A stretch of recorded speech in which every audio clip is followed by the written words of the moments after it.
welcome to the Sweet Arts of Fighting podcast. Today we have Jack Coak on. Welcome, Jack.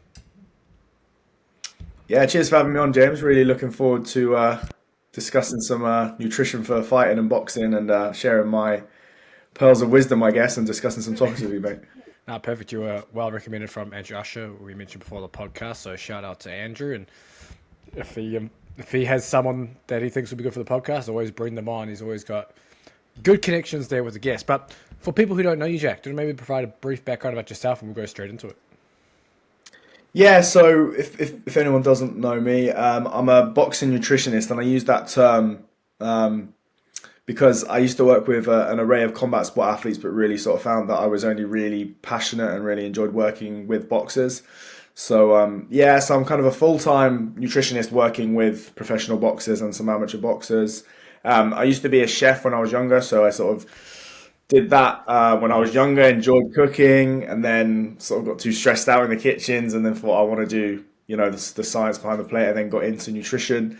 Did my master's degree in sports nutrition, my undergrad, and then got into helping a couple of boxers, and then here we are, just helping a couple, and then it stemmed from there, and I was suddenly helping more and more and diving into the research and networking and getting results and really enjoying it. So I sort of just sort of fell into it, really. There wasn't really much plan of helping fighters cut weight and things like this. So it was it just sort of fell into it. But we're here, and I'm really enjoying it now. Sort of two years down the line now. So Nice. yeah, really enjoying it.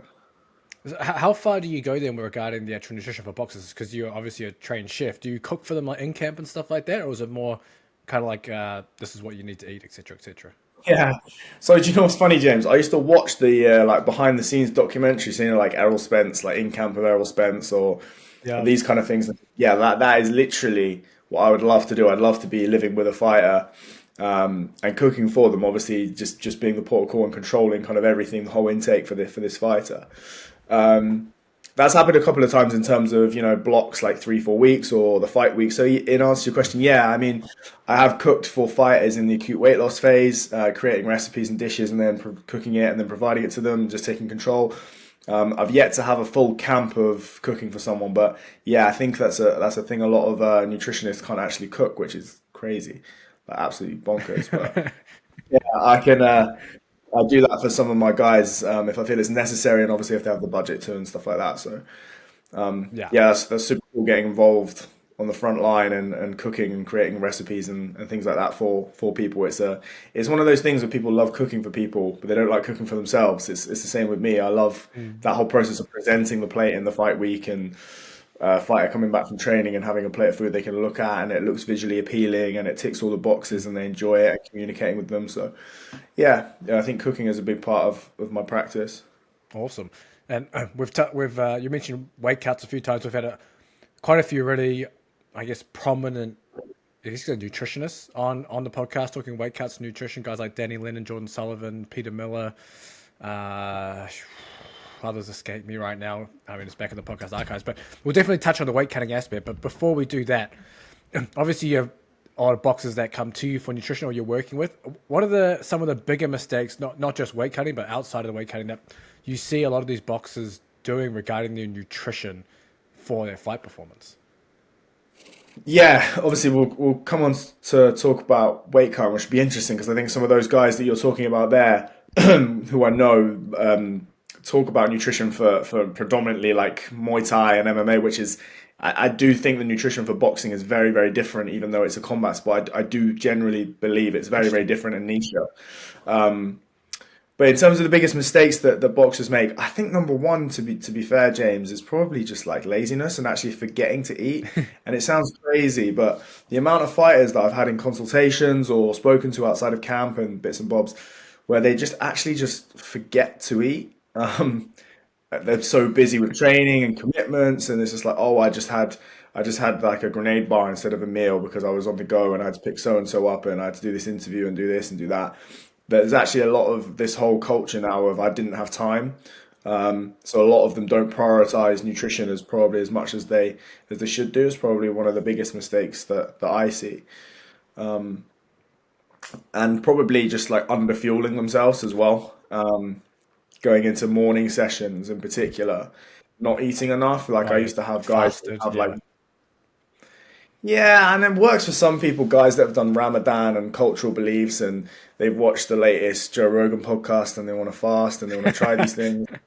Yeah. It's always the way. I had some guy the other day. I was like, I want to do a 4-day fast. I was like, okay, go for it. Dude, that's everywhere right now, man. Everyone's like, "Oh, Dana White did this 4-day water fast, and look how amazing." I'm like, "Fuck me!"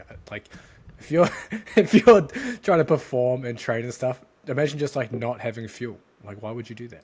Crazy. But yeah, Yeah, carry and on. then the 3-4 days after, they'll just get that massive hedonic response where they'll eat more than they would have done on the 3-4 days where they eat normally anyway. Mm. So they'll, yeah, it's just mad. But yeah, um, yeah, that's another big mistake is them underfueling, especially if they're doing a morning sparring session or morning like heavy boxing session, and they eat like a sachet of Quaker Oats porridge and then just some skimmed milk for breakfast. And I'm like, it's like 190 calories, and you want to do a 1,600 calorie high intensity session off the back of that, and then eat loads of food in the evening. So it's probably just the structure and the periodization of nutrition which they don't quite get. And once they get a grips of it, that's where you can really see changes in their hunger, their mood, their energy levels, obviously their training performance, and stuff like that. So it's probably the two biggest mistakes that I've seen recently.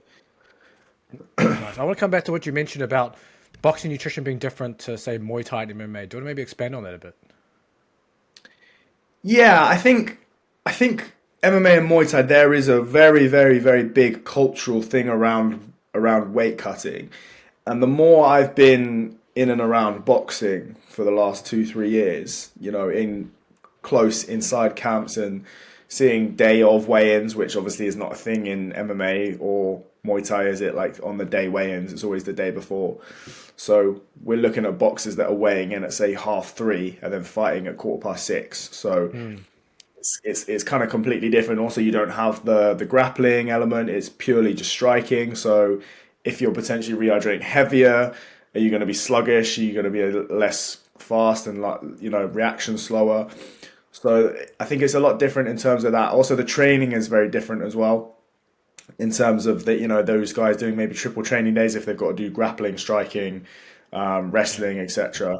Strength and conditioning. Whereas boxing is predominantly just a boxing session and then another session which might be like a low or high intensity run or sprints or an S&C session. So usually if you compared it, the training load for a boxer should in theory be probably about 20-30% lower than perhaps an MMA athlete's training schedule, purely because of the different disciplines and stuff like that. So obviously the nutrition demands change. So yeah, there's quite a few differences. I don't think people seem to think like, oh, it's combat sports, it's exactly the same. But it's very different because, like I said, it's predominantly just a striking sport, where Mm. sometimes there's a big difference in weight divisions. But I think now we're starting to see, especially in females, we're starting to see females moving up weight classes because the benefit that they're getting from potentially being heavier than their opponent is not actually a bigger benefit of them dangerously kind of moving down weight categories and then getting an eating disorder. And then, so a lot of the females are now moving up in pro boxing up through the weight categories. Right. Because obviously they're just cutting their body down in a really low calorie deficit, cutting dehydration at the end of the camp, and then they're finding it really hard to, obviously their body wants to recover their metabolism, but the benefit they're getting from being a kilo heavier than another female is just really not worth it in boxing. So Nice. We'll continue down this road. We'll break this down a little further, but I think what will help some of the listeners maybe visualize some of that is you obviously mentioned like nutrition structure during the day and with some boxers. It'll be interesting to see, I guess, how you would, let's say, optimal quote unquote a day of like nutrition structure for a boxer and how that would differ to maybe someone who's doing MMA and has say a 3 session a day. yeah, for sure. So when I used to work in MMA, I know for a fact it's a lot more glycolytic. So the requirement for high intensity movements and obviously the carbohydrate demands are much higher. Whereas you may have a boxer that may do, say, a fasted low intensity tech session where the desire or need for massive fueling or loads of carbohydrates beforehand is not really necessary. And then they may have their main session in the middle of the day. So say, for example, a boxer does like I say, a tech session in the morning or a low intensity run in the morning. We might say for them to do that fasted, so they can improve their fat oxidation. They can not eat beforehand because they wouldn't want to eat that early anyway. They can tap into a little bit of muscle mass if we need to break into that as well, doing a fasted session. Get their body moving. Then they would then maybe have a fueling breakfast. Say, for example, your pancakes, your porridge, your overnight oats, that sort of thing. Then they would then maybe have a snack and then do their main session, have a recovery lunch, and then drop low again, like a low carbohydrate meal in the evening, high protein, lots of vegetables, etc. Whereas an MMA athlete, they might need to have more sort of recovery in between their sessions in terms of those like acute carbohydrates. So they might have to have recovery shakes because they've got 3 sessions in a day. And their first session might be on the mats in the morning, so it's going to be high intensity. So yeah, it will differ a lot, I think. Gotcha. And I think you mentioned there around the carbohydrate intake. I don't know if it's a saying or not. I know there, yes, there's still a thought or a school of thought around kind of like living high carbohydrate going into your sessions and then low carbohydrates at night, almost like train high, recover low. I don't know if that's correct or not, but is that something that you follow? Because obviously you mentioned about having lower carbohydrates maybe in the evening when you're not training, and then high carbohydrates around training. Yeah, so with the guys that perhaps need to lose a little bit of body fat, the way the boxing usually works is that usually the training session is probably going to be 6-7 o'clock on an evening. So it's going to be an evening training session, so you'd have 90-80% of your calorie intake before that session, so you're nice and fueled up. You would have a hard session, and then after it'll be late at night, say 8:30-9 o'clock at night. We don't want to be pumping loads of food into an athlete or a boxer at this time of night because obviously it's going to slow down their rate of digestion, impact their sleep quality and their recovery.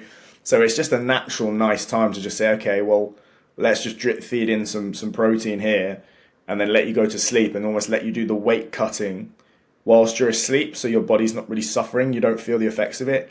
Because if I'm sat here now, hungry in a deficit, I'm going to feel it and I'm going to feel irritated. I'm going to feel, oh, I'm hungry. But if it's just done whilst the boxer is kind of sleeping, I just frame it that way and say, listen, we're going to basically cut the weight whilst you're asleep. Then they get up in the morning, have some fluids, some electrolytes, maybe like a ginger shot, turmeric shot, something like that. And then they then go and do their first session fasted. They're still in that fat oxidation state, in that state of lipolysis, so they can burn that fat again in the morning and then fuel up again. It just naturally works quite well the way that sort of typical boxing training schedules are kind of created. It works quite well. You don't want to be pumping like a massive, steak, mushroom, sweet potato, green beans, broccoli meal into someone at 9 o'clock at night when they need to be in bed by 10. So it's just a nice way to kind of frame it to them. Listen, we're not going to starve you, but we're just going to give you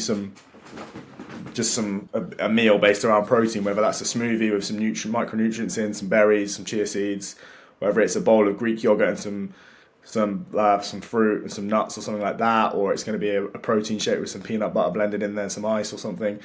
Just something simple that they can just have after training to curb their hunger and they tick the boxes for recovery, but not hammering loads of food into them. Does that change at all when it's not in a weight cut phase, when they don't have to drop any weight?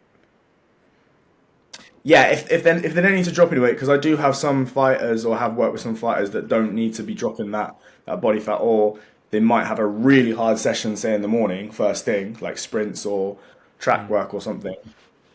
We'd probably say like we could probably get like a higher carb meal in, like white rice or some a bagel and some eggs or something like that at that time of night, just to get something that's easy to digest but still obviously rich in carbohydrates. But I think we're talking about really sort of, 80-90% of boxers are looking to reduce their body fat over a 6 to 8 week training camp. There's not many that will be maintaining really. So I hope you're enjoying the chat so far. Before we get back to that, I just want to let you know that Sweet Science of Fighting is more than just a podcast.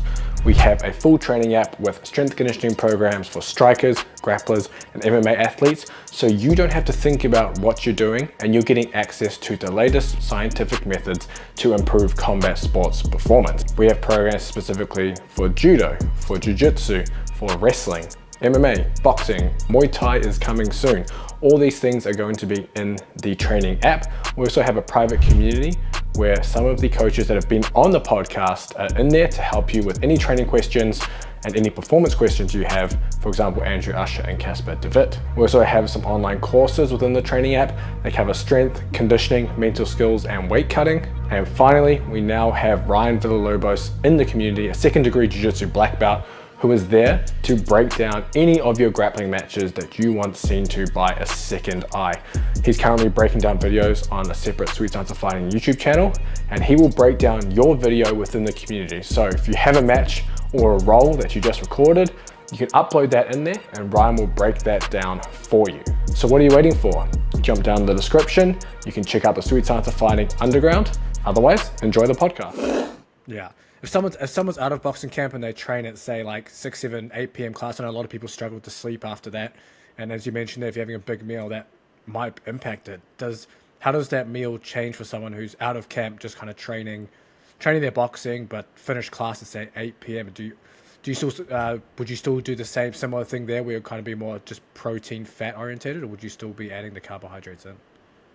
Nah, that's a cool question, because I like that whole premise of still training on the days that you would in camp, but just reducing the intensity or maybe the double session. So if you box Monday, Wednesday, Friday, I like the box. I'd say to the boxers, well, just keep that, because otherwise you lose all sense of routine. And when you come back into camp, you're all out of whack and out of routine. Your body, you don't really know what to do. You've just trained whenever you feel like it. It's good to have that routine. So if they can keep those kind of eating habits, but for example, if they are going to have, if I have said to them before, have some Greek yogurt and some blueberries and some walnuts before bed and some cinnamon, and then we're going to keep the carbohydrates low, keep that like sort of glucose low as well. Out of camp, I might say add some oats or add some granola just for an extra bit of fiber or some carbohydrates to give it a bit of texture.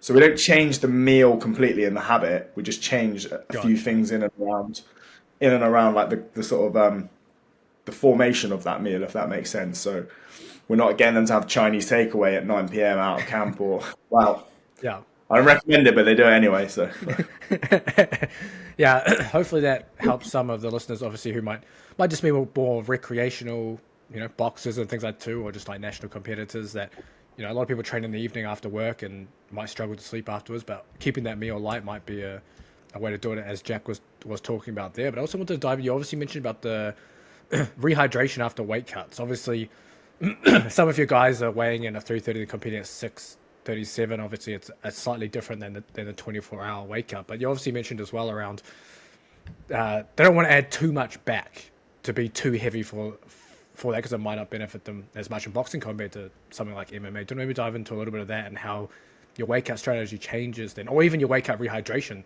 strategy changes then because of those things. yeah, so we can talk about like the one that's obviously like on the day. So obviously, if you're weighing in at 3 o'clock and then you're fighting at 6, 7 o'clock, we've got a very small window here, because people think, oh, that's 4 hours, but it's not. It's probably about 2.5, and bring it back to there, because they've got to get their hands wrapped. They've got to start their mobility. They've got to start hitting pads. They've got to start their ring walk, etc. So the time period between weighing in, speaking to a doctor, doing this, doing that, and I only know this because I've been to so many shows, but speaking to the doctor, the officials for the weigh-in are an hour late, so the weigh-in gets pushed back an hour. All of these things that happen in real life situations mean that it's reducing the amount of time that you can get any food and fluids into your body without it sitting in your stomach, and then you feeling the effects of that either physically or mentally in the back of your mind in the ring or in a fight. So those same day weigh-ins are really crucial for nailing the nutrition, because without being sort of, without being sort of lazy and saying, oh, if you've got a day before weigh-in, you can do this and you can do that. Obviously, you need to have a bespoke nutrition strategy for a day before weigh-in, but in hindsight, as long as you nail the majority of the basics, you're going to be refueled well. But in terms of a same day weigh-in, you really have to be quite pinpoint with the timings and everything, because obviously with digestion and stuff. So I like the guys to make sure that they're not dehydrating anything for a same day weigh-in, because we don't have enough time to recover, say 2% dehydration in that time frame, and it's going to affect their momentum and their psychology building up until the weigh-in and the fight on the same day. So we'd use really simple tactics like obviously getting their body weight down naturally. And we probably get them max at 1 kilo to 1.5 kilos over the week before, a same day weigh in. So really we're going into this fight week with a kilo or so to lose. So they know, right, it's a kilo. I'm still going to be training. I'll be able to get that off easily. And we just taper down sort of the volume of their meals and we reduce the fiber intake of those meals. So if someone was perhaps having porridge, I might say to them, right, okay, with this porridge and nuts and chia seeds and loads of berries and apple and stuff, we're going to cut that out because it's really high fiber and bulk in your stomach. And we'll just do scrambled eggs, spinach, avocado, and just have that for breakfast instead. So it's much lighter, but still a decent sized breakfast for you to have. Then obviously want them to wake up under the weight so that they have space to have breakfast and maybe a little bit of lunch / a fueling snack before they go and weigh in at 3 o'clock. Because the worst thing is if you're fighting at 6 p.m. and you're weighing in at 3 p.m. is having to starve yourself or fast until 3 p.m. and then your body's natural response is to really eat. So then you get bloated and then obviously you feel the effects. So you want to feel like you're fueling, as in this sort of energy and this sort of, I call it to the guys like chakra. So it's like I'm fueling up for battle later. And that makes a big difference. I'm having a good breakfast. I'm having a couple of snacks before the weigh-in. I'm drinking. I've weighed in fine. And then I'm just going to top the tank up. Whereas someone that's obviously dehydrated for a same-day weigh-in, hasn't had breakfast, is really, really dying to get something in them after the weigh-in.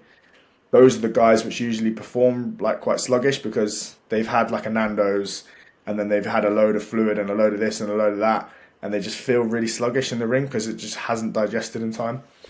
So yeah, the same day weigh-ins are difficult, but it's just about having a strategy in place and communicating with the boxer.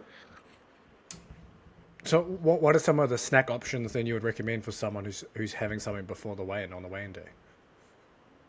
So we keep the weight of the food really low. So I say to the boxer, put it on some scales or just look at it and think, does that weigh like a lot of weight? As in like a big bowl of pasta will weigh 600 grams. I say, pick that up. Does it feel heavy? And they say, no. I said, okay, well, it's packed full of energy, but it's not heavy. So you're not going to put that weight on. And they're like, oh, okay, I've got you. So a classic example would be something like a bagel with some jam and some honey and some sliced banana or some raisins or something like that. Like pancakes with a bit of Nutella or peanut butter and some honey. Like Greek yogurt or just, flavored fruit yogurts with like dried fruit, a little bit of granola or some rice cakes and some Nutella, banana, that sort of stuff. So cereal. So nice low weight, high carb snacks that can get digested quickly. It's nice and low weight. And it doesn't fill them up too much so they can't then eat after the weigh-in. So we try and just keep it nice and high energy, but nice and low weight and just obviously just topping up the tank. Nice. And then obviously with the initial weight cut till the week of, so I'm assuming it's kind of like a straight calorie deficit, starting to reduce the carbohydrates coming in. But on weigh-in week, you obviously mentioned even on the day, hey, on the weigh-in week, you might swap out some of the carbohydrates or high fiber foods. And for example, your scrambled eggs breakfast there didn't have any carbohydrates. So are you in that week trying to go low or no carb, or are you just looking to kind of switch out high fiber carbohydrates for things like, let's just say, white bread and candy as an example? That's very simple carbohydrates that don't hold in your stomach. And are you maintaining, say, a normal calorie intake like the previous week and just dropping it through lower fiber foods? Yeah, so the same day weigh-in will continue with the sort of gradual weight loss. So they'll still be in a bit of a deficit, and then fight day, which I'll keep them in a surplus. For the day before weigh-in, so the guys that are fighting for, because I guess in boxing it's like you've got your 4 6-round fighters, the ones that are starting off their careers, and then you've then got the title fighters, so Southern Area, British, English, European, etc., where they will weigh in the day before their fight, like a classic MMA fighter. Now with those guys, yes, we'll look to obviously do a water cut, because we just have to get down to the weight. Obviously reducing their carbohydrate intakes, but I still like to give them a carbohydrate intake in and around training purely just for a mental boost. So say, okay, they're training at 3 p.m. We'll give them like you said there, some scrambled eggs, some spinach, avocado, peppers, etc. they'll have lunch, like a salad-based lunch, and then they'll have a snack, which is high in carbohydrates before training. So whether that be some like peanut butter bagel with some honey and some cinnamon, or like you said there, some jelly beans or some candy or something like that, just to give them that quick, and they'll use it straight away, so it won't stay in their system because they'll utilize those carbohydrates and that energy in that short training session. And then obviously keeping the theme with lowering the fiber as well during that fight week to get them to lose the weight. So, and then really reducing the dehydration to probably about 3% max, and obviously MMA is much more. So we're looking at a really simple, well rehearsed kind of water cut at the end of that process. So much different to MMA and Muay Thai, where guys are cutting like 6-7 kilos of fluid. It's much less in boxing. How does the rehydration or refueling strategy look for your guys who are doing those same day weigh-ins, like that 3 o'clock weigh-in fighting at 6 or 7? Because obviously, as you mentioned, you're going to be much more pinpoint with your strategies versus when you've got the full 24, 48 hours. Yeah, so I like to use kind of like multi-transportable sort of carbohydrate products to make sure that we're ensuring gut health. So in the week of the fight week, I'll get them to take like a high strength probiotic just to keep their gut in check, and similar foods that they've had all of like their life or training camp, just so nothing goes funny or wayward gut wise. Then after the weigh-in, we'll start by combining carbohydrates with liquid. So if we can find a product or an option which combines multi-transportable carbohydrates with liquid and put the two together, so we tick both boxes, we'll use that. So something like a sort of really high carb drink which doesn't taste too sweet, we'll use, and then we'll use stuff like fructose based products. So, like energy bars, energy bakes straight away, like dried fruit, stuff like that, which was really easy to get into the system, fresh fruit. And then I've changed my opinion over the last sort of year, just from being in practice, that this kind of idea that you've just weighed in, so you need a meal, is probably coming from the people that are really sort of starving or dehydrated. Whereas if you reframe it differently and you have lunch at 12 o'clock before a 3 o'clock weigh-in, you wouldn't want to have a big meal. So that my sort of thought process around it is completely different now, where we just need to really prioritize gut health after the same day weigh-in and target high GI carbohydrates from different types of sugars. So a typical sort of meal or a snack post weigh-in, an hour after that weigh-in on the day in the dressing room, because they'll be in the changing room at this point, would be like something like pancakes with strawberries, banana, maple syrup, something like that, which they can really easily eat. It's really low in weight. It digests super easily, and they don't feel hungry afterwards as well. So it's kind of ticking a lot of boxes. Something like that, as an example, nice and light. They still feel like they're fueling, but it's not quote unquote like a chicken pasta or a chicken noodle stir fry or something like that. It's much lighter, so it digests quicker, and then they can warm up on time, and etc. So, and then obviously like during the warm up, utilizing like carb drinks, utilizing like gels, stuff like that they've rehearsed in sparring and stuff like that, just so their body's used to them, and nailing the timings with those as well. So just having a chat with the boxer before and saying, we're going to have this one 10 minutes before you warm up, you're going to have this one halfway through the warm up, and then you're going to have this one 10 minutes before your ring walk, just so they know psychologically, timing wise, when they need to be having what, so that they just know, instead of it being a shock to them, oh, I've got to have this at this time, I didn't know that. So just communication. So with the high carbohydrate liquid drink, would mixing something like, I don't know, like a maltodextrin powder, if they've had that before, into say like a Gatorade or something, that would be kind of what you're talking about, or an example of that? Yeah, literally that. I mean, there's loads of products like out there at the moment that you can find that used in endurance sports and stuff that you can use. I always try and taste test them myself, so I do a lot of sport myself, so I'll try them. I'll literally try them on myself before I even recommend them to fighters. So the textures of gels or drinks and anything. Like I had a product I used the other day. It was like an energy sort of drink, like rehydration drink, and I just hated the taste of it. It tasted like medicine. So I was like, oh, I'm not going to recommend that to any of my fighters, because if I can't drink that after I've just played tennis, like why would I expect a boxer to have that just after they've weighed in? So just testing like lots of different products. But yeah, literally like a maltodextrin kind of blend of different sugars is perfect for that kind of job. And then you can combine it with food as well. So if you can get the fructose from, say, like banana or honey or jam, you can combine that obviously to hit. And practicing it with the athlete. So practicing it just to see how their gut handles it in training. So if you had one of these products and you had an example of what you wanted to have after a weigh-in, you could just give that to them as a pre-training snack in camp and just see how their gut tolerates it. And then you know for sure that they'll be able to have it after a weigh-in. How much fluid are you looking to take in typically after those same day weigh-ins? Because you mentioned you don't really dehydrate going into those. So I'm assuming the protocols are slightly different than the 24, 48 hour. Yeah, so we're looking at probably around sort of 750 mils per hour. So if we've got 3 hours, we're looking at sort of up to 2.5 liters going back in. Otherwise, they'll just feel too bloated and too heavy. I knew a guy that did a water load for a same day weigh-in, and he entered the fight feeling incredibly bloated. And he actually lost the fight because he took a body shot and said he was nearly just conscious that he was going to be sick because he had so much. He was just topped up to here. With fluid, basically. So, it's you don't want them to feel too bloated. That's why for the day before weigh-ins, you may say, I've heard other practitioners, I'm not too sure on like the research with it, but they say, you have your water, your electrolytes and your sodium first, and then you start fueling once that box is ticked. We don't have time to do that.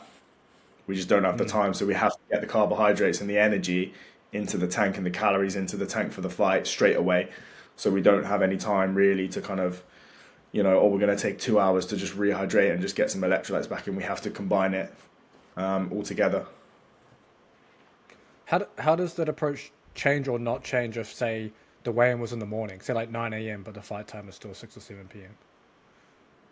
Good question. I mean, I've never had that. So in pro boxing, I've never had a same day weigh-in at 9 in the morning.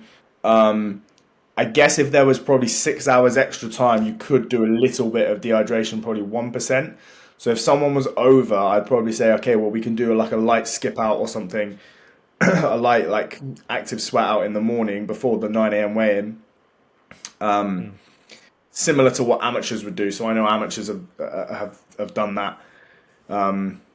It's just doing like a small active, really low intensity session just to sweat out maybe 0.6, 0.7 of a kilo, weigh in, get that straight back on. So you could introduce a little bit of dehydration to make weight if you were weighing in at 9, 10 in the morning. I know some amateur competitions like Haringey Box Cup and stuff, amateurs will do that over 3 days. So as long as it's not above sort of 3%, we're not going to impact performance. So, but psychologically, sweating out on the same day of the fight is, for me personally, it's not great psychological preparation. Yeah, no, fair enough. And then obviously we talked about female fighters earlier in the podcast as well. How does the approach change with males and females? Maybe say just like general nutrition out of camp, and then kind of like that in camp, I guess, weight cutting rehydration kind of phase. Yeah, I mean, from my experience, females require a lot more, say, attention, a lot more sort of time and effort and empathy than males perhaps do. And also they have to be closer to the weight because we know that their physiology is completely different to us males. So their kind of ability to cut water weight and obviously less muscle mass, so they can't store as much in the muscle, is less. So I have an example. I have a female that's making the same weight as one of my male boxers. He would weigh in at 59 kilos. He would start his fight week at 63 kilos and lose 4 kilos in the fight week via acute weight loss strategies. And she would start her fight week at 60.6. So there's a big difference in the amount of weight that's been cut. Almost 50% difference, really. Probably just under. So there's a big difference in how you approach the nutrition for both parts. Also, females, I feel like you have to work with them a bit more. I mean, I've got a few females, like championship level sort of female boxers that their nutrition basically just is dictated by like the mood, whereas us kind of guys are just like, I'll just eat that. Like, I'm training hard. I'll just, whatever you tell me to do, I'll just do it. Whereas the females are like, oh, I felt like a bit tired from training today, so I've now decided that I don't like the texture of crunch, so I'm now not going to eat nuts or cereal ever again. And then the next week, they'll then say that they just randomly just don't like drinking water, and it's just like, what? So a lot of their stuff is. This is like my wife right now. It's like this is what I'm hearing. On Monday, she's like, "Oh, just James, I just decided I just don't like you anymore." And Tuesday, Oh, but yeah, that's funny. Yeah. No, you carry on. yeah, it's yeah, they're just a lot more complex, I think, in terms of which is fine, but yeah, I think it's a lot more collaboration. Whereas I've had some males where you just say, do this, do that, will be sweet, and then you've got some females where it's literally, can we change this, can we do that, get their feedback, how they're feeling, the time of their menstrual cycle, how that's affecting their mood, their appetite. You might get a female that has a really hard spar, and then their appetite is just gone afterwards. Like I know females that have sparred at 2 o'clock and then just wouldn't eat the rest of the day. I just don't have an appetite. So whereas a guy, I would do a really hard session and then be like, give me pizza. So it's a little bit different. So, but yeah, good challenges, it's a good experience and good challenges, obviously to work around. Yeah, Andrew Usher is actually watching this live. He says nothing beats Haribo, so obviously he's a gummy bear fan for carbohydrates. But you also mentioned menstrual cycle there as well. How do you plan it? Or I guess, do you have any strategies planning around that? Because if the menstrual cycle falls on fight week or weigh-in day, when water retention can be higher, is there anything that you plan for there? Do you know what, James? It's a conversation which I used to try and, maybe it's because I was younger and less experienced. It's a conversation which I used to kind of shy away from a little bit. Whereas now I'm kind of straight down the line with it and say like, listen, let's talk about your menstrual cycle, like what contraception you want, how has this affected you in the past, what other methods have you tried, what experience have you got from previous fight weeks, how much water do you tend to hold, and really go through it with them and their coaches, just so everyone's on board with that information and getting it out there. And I feel like it's one of those topics that once you just normalize it and speak about it and realize that it's a very, very important part of obviously their preparations in making weight, the less kind of pressure and less sort of stuff there is around it. For example, I know, who was it? I think it was Shannon Courtney for a world title came on when of the day of the weigh-in. So obviously missed weight, couldn't get it off because obviously she came on her period, retained all the fluid, then couldn't fight for her world title and then lost the fight the next day. So that's the kind of example I would always use to a female fighter and say, like, if you don't plan it properly, then that's the consequence. If you don't know when it's going to be, and you haven't factored that into your fight camp and your fight date, then suddenly you might retain a load of weight at the back end of the camp, and then you're going to be in a sticky situation and be really, really stressed. So yeah, it's a conversation which needs to be had more with coaches and people to be more educated about it. I mean, I've had to educate myself on it, which has been difficult, but it's really important if you are working with females to educate yourself around that kind of topic area, and speak to as many different people and research. So what strategies do you employ? I guess if that happened, if the menstrual cycle was starting on that fight week or close to that weigh-in day, is there something that you do differently to help with that water retention and things, or to make weight at least? Fingers crossed. I've never actually had it, so I can't really. Okay, let's get theoretically. So if someone was to basically come onto their cycle at the start of the fight week. Mm-hmm. Yeah. So obviously they're going to be retaining that water. Yeah. So they're going to panic. They're going to stress. Their body's going to be in that state. I mean, theoretically, you would have to try and rely on really safe, well-managed acute dehydration with them and monitor that process throughout and be closer to the weight. I would have liked to have thought that you would be, obviously as a practitioner or someone working with a female, that they would be close to the weight anyway, so it shouldn't be some sort of cowboy job where you're trying to pull 6 kilos off a female. But for example, if there will be a requirement for a little bit of dehydration in that case, obviously done safely. So Gotcha. we would just have to go down that route and obviously help them as much as possible. But Yeah, it's a difficult area, and one that I always know when a female's sort of cycle is in terms of where their fight date's going to be, so we can have the conversation with them about 2 weeks out from their fight, so we know. Hey guys, it's me again. I just want to let you know that I also have Sweet Science of Fighting rash guards and shorts, so you can represent Sweet Science of Fighting on the mats and within competition. We have the classic, just like the shirt I'm wearing, rash guard, Sweet Science of Fighting on the front, and we have the logos on the sleeves, and then X Martial on the back.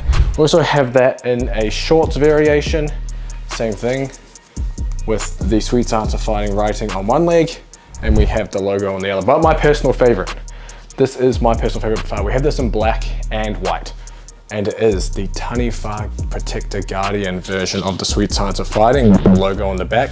This was designed by a Māori designer back in New Zealand, so a bit of my heritage on this jersey. It represents the acknowledgement of battle and war. It also represents strength and stability, and also has the New Zealand silver fin. But even if you're not a Kiwi, cop this. This is an awesome design. It is a custom made design. You will not find it anywhere else. So check that. That'll also be down in the description with a discount code. But back to the podcast. Gotcha. Does different contraception impact your strategies as well? Yeah, I found that when they go on the pill, that's the worst one for affecting water weight, and their general mood. But it's case by case and fighter to fighter, obviously individual to individual, and how their weight and their mood and everything is affected by what type of contraception they're on. But generally speaking, I know females that have been on the morning after pill have retained or gained more weight from being on the pill, and when then they come off it. For example, they might come off the pill maybe like a week before their fight. They get less water retention, or the weight starts to drop after they come off it. So it's all about trying these things like perhaps out of camp and seeing how different contraceptions affect their weight when they're not preparing for a fight, when their body's in a normal, healthy state, when they're not in an energy deficit, they're not overtraining, and got high training loads. So yeah, that's a good topic though. That's something to probably do some more research into, and some more sort of in practice research, and try and see which ones obviously have different effects. I know for a fact that just from personal relationships and being in relationships with females, make it sound like I'm some sort of playboy, don't I? Jack Tate. I'm not. Yeah. I'll get this off. I know for a fact that the pill is the one which affects females that I've been with's mood much more dramatically than other sort of methods. So that's another thing to consider as well. So yeah, it's a cool. I mean, seriously, more conversations around this need to be had with practitioners and in research and stuff in with combat athletes and female combat athletes, particularly female boxers. Just because there's just so much we just don't know about this stuff. It's all kind of just from experience. Like I said there, I had a female that was on the pill and this is how they reacted, and I had a female that was on the implant and she didn't retain as much fluid as the one that was on the pill, etc. So it's all anecdotal, and if I was to reflect and then have a third athlete that I would recommend something to, I'm only basing it off those two situations that I've had. So it's case by case, and you just have to use your brain a little bit and your just general knowledge of that sort of topic area. Does the refueling after weigh-in strategies change much between males and females? Does the refuel strategy change between males and females? I'd say after the weigh-in, yes. Yeah, I'd say yes. I say the females tend to not. Well, there'll probably be someone listening who will say that they will, but the females tend to generally have less of an appetite as men. Also, the males, like we just discussed earlier, would have likely or want sort of definitely cut more weight, so there'll be more of a desire to want to have that sort of I need to refuel sort of feeling. I need to like put weight on. Whereas a female's maybe like, oh, my appetite's a little bit low. I don't want to eat too much in fear that I'm not going to perform at the way I was inspiring. Whereas males are just like, give me all of this food, and then you have to rein the males back. I've noticed that the females, you don't need to kind of rein the females back. They'll eat what's prescribed and what you advise them to. It's usually the males that you'll catch eating 4 packs of Jaffa cakes in their room between Chicken wings. post weigh in 3 and 4, and eating too much and then getting like bloating and getting a bad stomach and stuff like that. So yeah, the nutrition is different. Males tend to need more kind of carbohydrates. And need to obviously eat more volume of food, so they need to be eating more regularly, so the nutrition plan will be different. Females, it's just a case of just staying on top of them and just saying, listen, don't undereat, communicate with me, and just choose foods that they've eaten the majority of camp. It sounds boring, but if I was fighting, which I'm probably not because my face is too pretty to get punched, if I was fighting, I'd be eating pretty much most of the foods I eat day to day, just because I don't want to eat something and then start farting or get like indigestion or something like that, which is going to seriously impact like my ability to beat someone. Yeah, no, fair enough. And to finish this podcast out, I want to give something really practical to the listeners too. Are you able to maybe run through, say, your quote unquote perfect full day of eating for, say, a boxer? Someone who does their strength conditioning in the morning, does their boxing training in the evening, they're just kind of like recreational / maybe like a local level competitor, they work during the day, etc. How would you typically structure or how do the different meals look throughout throughout that day? Yeah, sure. So I would even just use myself as an example, someone that I would literally do a strength session in the morning and then maybe do a boxing session in the evening. So I can use myself as an example. So I would have a well-balanced breakfast before that strength session. So I'd have something like scrambled eggs, wholemeal bagel, some veg like mushrooms or tomatoes and some avocado or something for breakfast. Relatively moderate carbs, healthy fats, good protein, nice slow release of energy before that training session. I might have a caffeine product or something like that before that training session if I'm wanting to increase my ability to like lift heavier or get some PBs just for the real psychological mental boost more than anything, placebo or not. During that, I'd probably drink like an electrolyte drink with some creatine in it. Afterwards, would then have like a recovery drink high in protein, so like a recovery smoothie or like a protein shake, really just to stop me overeating at the next meal as well. Then I'd have lunch around like 1-2, and that'll probably be my biggest meal of the day. Because like I said, if I'm going to be training later on in the day, I probably won't have dinner per se. So I'd have my main meal around 2-3 o'clock. So if we've had breakfast at say 8, training at 11, 12:30 we'd have a smoothie or like a protein shake. 2:30 we'd have like a lunch. So that might be like basmati rice, chicken or turkey, or like lean beef mince, 2-3 portions of vegetables, and some sort of sauce or something like that. And then before I train, at say 6 o'clock, at about 4:30, 5, I'd have like a pre-training snack. So I'd have like maybe some Greek yogurt, some strawberries, some honey, and some granola, or I might have another smoothie or something like that if I'm feeling a bit too full up from lunch.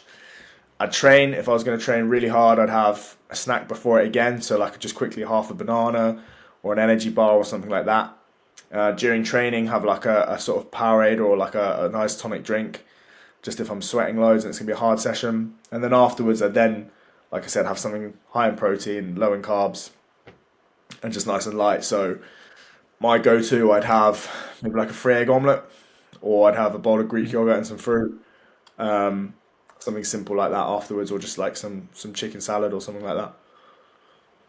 Perfect. We actually have another comment here from Andrew Usher, but I think we covered it, but maybe I'll just see if there's any extra thoughts you have. But he's saying thoughts about menstrual cycle, water retention, and contraceptive pills, etc. But I think we covered that. Is there anything else you wanted to add to that, Jack? No, I think we've covered it. We covered it pretty well. But again, it's something that I need to do a little bit more research on. I'm not naive enough to say that I know everything. It's something that I personally know in practice that I definitely need to be more aware of and do more research and have more experience in. But the more and more female fighters I'm working with, the more and more experience I'm getting knowing how females operate and the different sort of types of contraception, how they affect weight gain, weight loss, and their mood and training performance and stuff like that. So, I think we spoke about that for quite a while. Yeah, no, perfect. I'm sure Andrew has some insights too, obviously with his female boxers, which might be interesting. But I think that's everything I wanted to cover today with you, Jack. Where can people find you and follow you and see what you're up to? Yeah, I won't give them my address because I don't think My dad would be too happy if I could keep up. And there's probably a lot of boxers that want to come looking for me. Probably want to knock me out. Yeah, the best way to find me, most active, is on Instagram. So just Jack Coak Nutrition on Instagram, and then my website, www.jackcoak.co.uk. Perfect. I'll link all those up in the description for you as well, so everyone can follow along. I'm actually just gonna make sure I follow you right now. Perfect, all done. All right. But thanks for coming on, Jack. I really appreciate it. Yeah, no worries, James. Thanks for having me on. It's been a pleasure, man. Thank you.